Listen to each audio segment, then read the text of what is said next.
దెయ్యాలు నీతులు వర్ణిస్తే ఎలా ఉంటాయి? కొద్ది వినడానికి విచిత్రంగా, చూడటానికి ఆశ్చర్యంగానూ ఉంటాయి కదా. అలాగే జనాల మాటలు కూడా నాకు అలాగే ఉన్నాయి. ఎందుకంటే మన ముందు ఒక మాట, మన వెనక ఒక మాట. డబ్బుకున్న విలువ మనిషికి లేదా?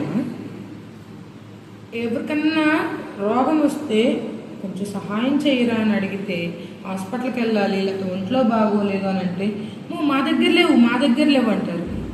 అదే చనిపోయిన తర్వాత, అబ్బో అసలు ఆడు గొప్పోడ్రా, ఈడు గొప్పోడ్రా, వాడు అలా బతికినోడ్రా, ఇలా బ్రతికుండంగా సాయం చేస్తే కొంచెం బ్రతుకుతారు కదండి. చనిపోయినాక గొప్పలు చెప్పుకోవటం ఎందుకు? అదే బ్రతికుండంగా చేస్తే, ఓహో వాళ్ళు బ్రతికి బట్ట కడతారనా? అదా? ఎందుకండి ఇలా తయారయ్యారు? అంటే మీరు ఒకటి, మేడం మీరు ఇవన్నీ ఎందుకు చెప్తున్నారో అనుకోవద్దు. నేను చూశాను కాబట్టి చెప్తున్నాను. లైవ్లో చూశాను.